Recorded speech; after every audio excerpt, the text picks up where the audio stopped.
What is up everyone, Mekkah here, and today I have another tier list video for you all, but especially for Mangs, because today is Mangs' birthday, so I thought for his birthday I would rate all of his waifus. These are all the S tier waifus from his 69k special, the WAIFU Tier List, and I'm gonna rate all of them based on some of the aspects of them that he has missed. Before I get into that, usually I don't upload on Saturdays, I stream on Saturdays, you know, it's Saturday, I'm streaming. But since Mangs is probably doing some kind of birthday stream, we decided to swap around our stream times, so I'm going to stream tomorrow instead, and tonight you're getting this as an upload. So what I have here is all the S tier waifus according to Mangs, and I'm going to rate them according to aspects that he has missed. So we have Louise from Fire Emblem 7, Claire from Gaiden and Shadows of Valencia, Severa or Selena from Awakening and Fates, but not respectively, Leanne from Path of Radiance, Radiant Dawn, what's her face, Guinevere from FE6, Binding Blade, Khalil from FE9, FE10, Rochelle from FE8, Maribel from Awakening, Matilda from, again, Shadows of Valencia and Gaiden, same for Celica, Sita from a bunch of different Arcanea games, Clarisse or Klein from New Mystery, Heather from Radiant Dawn, Kagero from Fates, Nina from Shadow Dragon, and I guess the original Arcanea games as well, and of course Tiki from Awakening. These are all the ones that he placed the highest. I would rate them all, but then this video would be like 3.5 hours long probably. Don't ask me how I know that. So we're going to stick to the S tier waifus and see where they truly actually belong, because as we all know, Mangs is never correct. So let's start with the best part with Louise. So as we all know, Louise is a sniper from Fire Emblem the Blazing Blade, and she joins around the same time as Pent, basically the exact same time as Pent. She has some pretty good uses actually. She is pretty good against Valkyrie, she has pretty high resistance. She provides Pent with an A support, which gives her and Pent +3 defense and resistance, so it makes Pent a lot more durable, and it gives Pent the opportunity to enemy face a lot, which is nice. Makes it easier for him to attack a lot of enemies in one turn, makes him freer to expose themselves by using staves such as Restore, Physic, just healing staves, status staves, warp staves, whatever you want. She has an A rank in bows, which means she can use a silver bow or the brave bow or a long bow or killer bow, whatever you need her to do. She can probably use it, and since archers in FE7 aren't particularly good, that is actually an advantage for her in a way, because that means all those good bows will be free for her unless you're using Wrath. So that is pretty nice. Unfortunately, she's an archer in GBA at Fire Emblem. So next up we have Claire from Fire Emblem Gaiden and Fire Emblem Shadows of Valencia. Claire is an interesting class. She is a Pegasus Knight, promotes into a Falcon Knight, both in the original and in the remake. And especially in Gaiden, Falcon Knights are ridiculously overpowered. They have an effectiveness on monsters. I don't remember how much damage it adds, but I think it like doubles or triples their attack or something. She kills every monster pretty much. She flies, so she ignores all terrain. This is especially useful on Celica's route. Unfortunately, Claire is on Alm's route instead. Kind of wish she was on the other one. She is fast if you grow her for a while, and she can use all kinds of different lances. You do get quite a few of them. Unfortunately, there are a couple of other lance users on Alm's route that would like to use them, such as Clive, who we might be mentioning later. So we kind of have to play competition with that. Unfortunately, her strength isn't all that good, and she dies pretty easily. Next up, we have Severa / Selena, Mags' favorite, tsundere, however you pronounce that. I'm not a very good weeb, I apologize. So, in Awakening, she is one of the child units. I believe she is the kid of Cordelia. I never really did much pairing up in Awakening, so unfortunately I don't know these too well. But her whole shtick is, I mean, she's an Awakening kid, so she can be pretty much built however you want. I believe her most straightforward build is a hero where she can get the soul skill, and that's pretty good. As an Awakened kid, her bases are pretty alright. I think like not super spectacular, but to the point where you can raise them. It's nice that Awakening kids start at a high level to the point where you can reclass them. Make them pretty much anything you want, and you don't have to wait for the skill, because Awakening units, they learn a new skill at level 10 unpromoted and level 5 promoted, so you can promote her or reclass her whenever you want. It's pretty nice. Unfortunately, Severa is a child unit in Awakening, a game that did not save the series. She's an absolute pain to recruit. She has to talk to Holland. So next up we have Leanne from Path of Radiance and Radiant Dawn. Dancers and other kind of units that revitalize units have always been good traditionally in Fire Emblem. Radiant Dawn is no exception. I would actually say that, objectively speaking, Leanne might be the best of all of them, just because of the way her availability works out and the way that her dances works. The thing about, for example, Raphael, or Raphael, I guess we should say, to not get confused with the Three Houses character, the fact that he revives 4 other people's turns is really nice, but he's not around very much. He vanishes after part 1, and within part 1 he's only around for, I'm pretty sure it's only 2 maps. Basically the second to last one and then the final one. He's good in that final one, but then he disappears until part 4, and that's the point where all the herons are available, so that's like roughly equal. And then his mobility also sucks, so he might not even get to dance every turn. Don't get me wrong, the effect is great. Then you got Raisin, and Raisin is nice in like part 3, but it doesn't actually like do all that much in the chapters he's in when you think about it. I feel like he like usually ends up boosting her for like 1 or 2 turns, and after that he doesn't do all that much. Whereas Leanne, she's in what's it called, the last chapter of part 2, where she's pretty handy. The flying around with Alicia and Hard gives her like plenty of options to revitalize someone every single turn, and 2 units that like really appreciate it. And in part 4 she's also pretty flexible. The fact that she flies like Raisin but still revitalizes to more than 1 unit, unlike Raisin, is like a pretty good combination on them both. So I think it's a pretty unpopular opinion, but Leanne might actually be the best of the heroines overall. Unfortunately, she can't speak the language, and that means no one understands her except Lucci, and he's old, so. Alright, next up we have Guinevere from FE6. Guinevere is, I think, a lot of people talk trash about FE6's story and have to talk about the story because Guinevere is, outside of the trial map, she's just not playable. Guinevere, I think a lot of people don't give her enough credit as a character because they just think FE6's story is basic and boring, but there are a couple parts in FE6 that actually felt really touching to me, like the part where she talks about how Zephiel changed and how she might be forced to kill Zephiel if it comes down to it to save the world. And even though it's an FE6 scene where the characters don't blink or emote at all, even though there is no voice acting, there's just music and just text on the screen, I still feel that like Guinevere is just an excellently written all-around character, and people give that game way too much crap for being basic and bare bones and whatnot.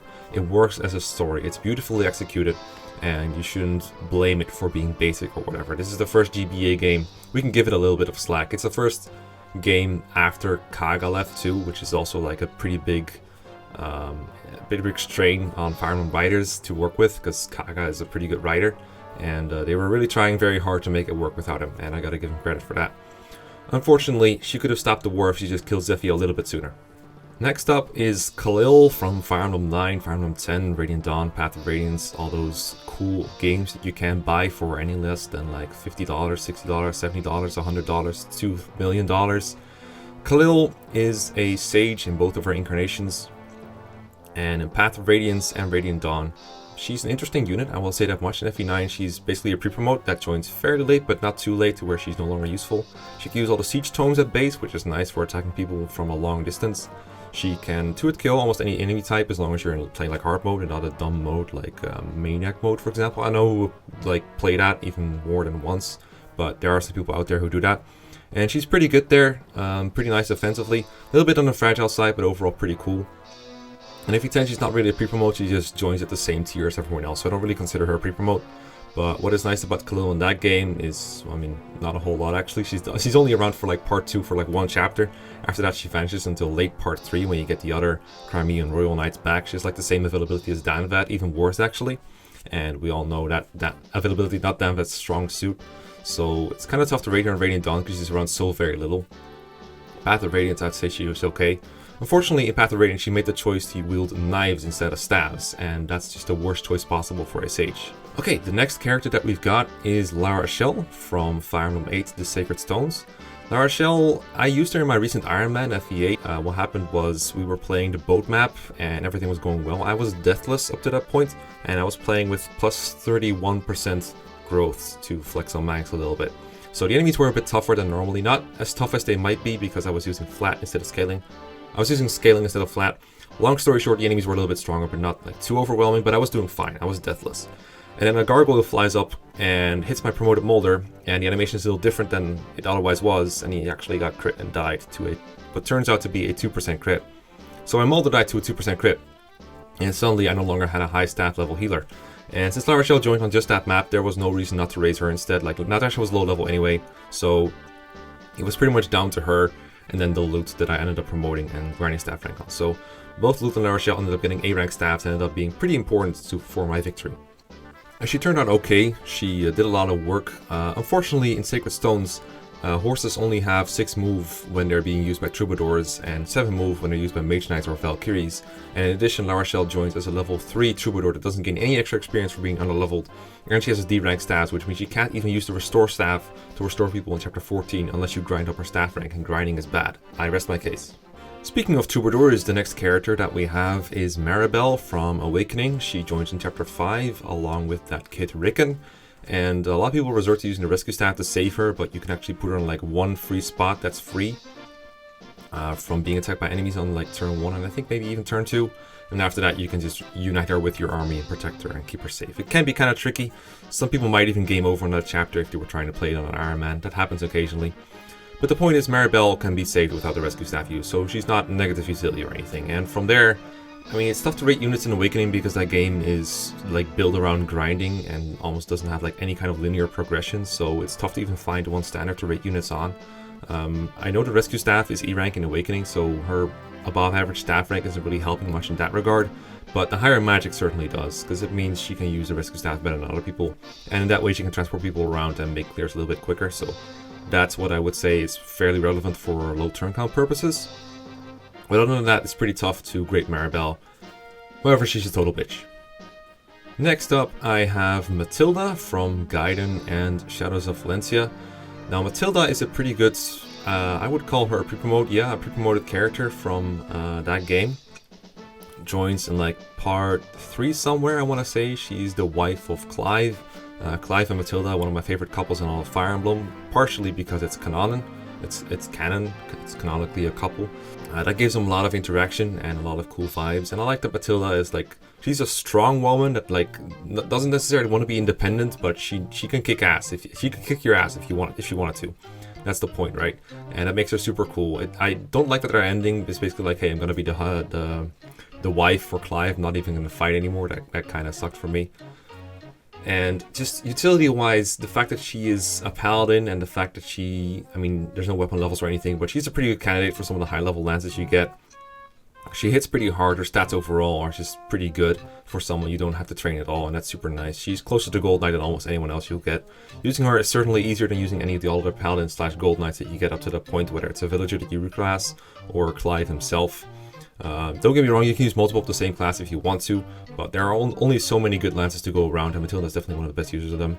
Unfortunately, Shadows of Valencia invoked some really dumb fan service where they made her look like a total submissive little, I don't know, hentai girl, I guess, in those CGs. So next character is from the same game is Celica, of course, Alm's destined wife. Celica's design is absolutely amazing, and as a unit she's pretty nice too.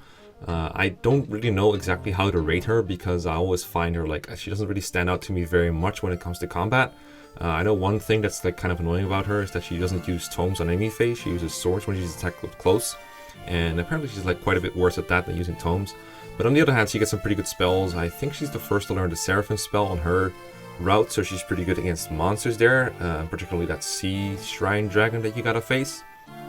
She can also heal, which is pretty useful, because I don't think you get a whole lot of other healers for a little bit. But just a good like unit all around. Promotion could be a little bit earlier, but that's the problem with Lord. They just don't promote early enough. And generally I think she just holds up fine throughout the game. A little bit fragile maybe, but not someone like Roy that you gotta babysit all the time, or Eliwood or Lynn. Not a liability like that. She's definitely much better than those are. And I know that even like in speedruns, for example, they use Celica almost exclusively. Like her route is like solo by Celica, and Alm's route is solo by Alm, because that's just the quickest way to play the game where you can spam and turn. So that's pretty good.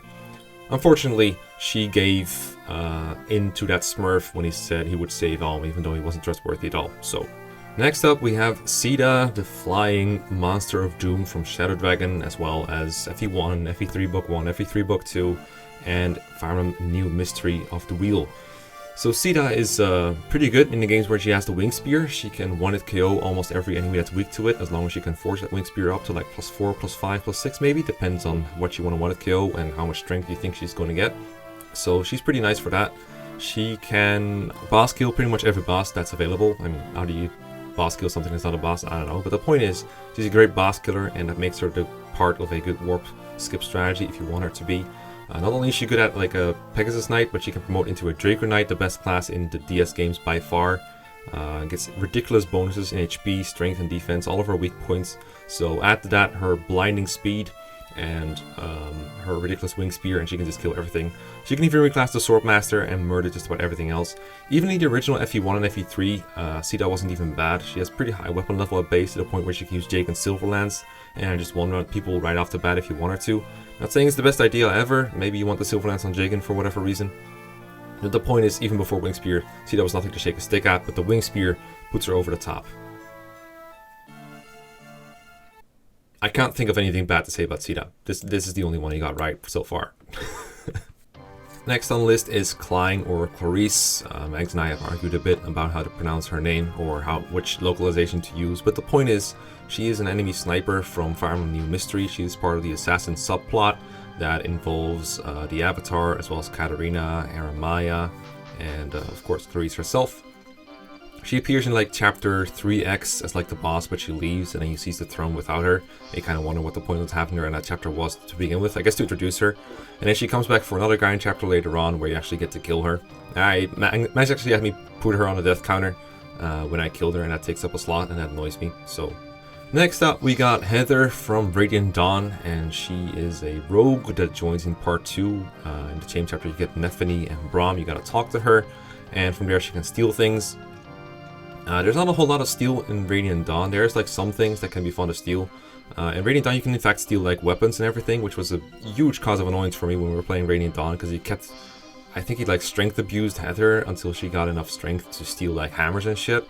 And every time he saw like an unequipped weapon, because you can only steal unequipped weapons in that game, he was like, okay, I gotta steal it, I gotta steal it, I gotta steal it. And it just caused way more resets and way more trouble than it was ever worth. Like, I think half the resources that were stolen weren't even put to use, and it was super, super annoying to play along with. She's not very good at combat. As I said, her strength is very low. Her speed is very high though, at least she will double, and she can use some fun skills like disarm to make more weapons stealable, for example. She can use resolve to like become more of a dodge tank. There's a bolting tone that you can steal if you make her strength really high. You have to like really strength abuse her for that, because she joins in part 2, and that bolting tone that she can possibly steal is in early parts 3. Like the first chapter you get access to Heather in part 3 is where you get to steal that bolting. Unfortunately, daggers in that game, or knives, whatever you want to call them, just suck. And Heather herself, her personality is basically, I always just call her lesbian sane, because her entire personality is, I don't like men, I like girls, haha. And then she just flirts with every girl she finds. For some reason, people are okay with that, even when they're like not as okay with the womanizing Fire Emblem, so that's racist. Next up is Kagero, a ninja from Fate that I've never used except as like a parabot for a little bit to give Xander a bit more speed, and that was for like 1 or 2 chapters after I ditched her. After that I ditched her, so not too notorious for me. I haven't played Birthright, I've only played Conquest, and in that game I'm pretty sure Kagero was only faced as an enemy. And of course, the next experience I had with her was Revelations. Second to last one is Princess Nina from Shadow Dragon, also around of course in the older Arcanine games. Not playable except in New Mystery and in the original FE3 book 2, where she's one of the 4 bishops that you gotta save in one of the last chapters. In fact, I think it's the last chapter. And if you can recruit her with, oh right, I remember now, you recruit him with Camus or Siryu or whatever you want to call him. Those conversations are also damn, like, they hurt my heart, because the theme of love plays, and that's just one of the best tracks in all of Fire Emblem. One of the most moving pieces of music that I've ever seen in video games overall. Just absolutely great. Nina herself is not that easy to judge as a character because she doesn't talk a whole lot, and generally the story is mostly focused on Marth and what he's gonna do, but I do like the moments that you do get with Nina. I think it's Shadow Dragon writing has been pretty underrated for a while, but I think after Mangs did his Let's Play of FE11, that game got a lot more praise that it's been needed for some time, because Shadow Dragon plays very smoothly, and the story writing, the little bit of rewriting they did to make Marth flesh out a little bit more was just great, and Nina's definitely part of that too. Like the part where she says that she saw her parents' heads being hung, I think from the gates of her palace actually, or like somewhere in the palace town, is, they didn't show CG, but that's pretty horrifying and pretty telling as well. Pretty good writing, I think, overall, if it makes you feel like that. I think if writing has a good impact on you, then it definitely deserves some praise. But Nina herself could probably have stopped the Arcanine War if she really wanted to. She just needed to read a little bit more into Harden's feelings than she did. Last but not least, we got Tiki from Fire Emblem Awakening, and she represents everything that is wrong with Awakening. We take something that you love and we give it big titties just because we need that to keep the fans' attention. So that is why we have Tiki up here in F tier. That's all I got to say about the waifus. So those are objectively the correct ratings for all of Mangs' waifus. I hope you enjoyed them. Let me know if you disagree with Sita's placing or not. And I will see you guys next time. If Mangs is streaming right now, go watch him and wish him a happy birthday. Once again, happy birthday, Mangs, and I will see you next time. Peace and goodbye.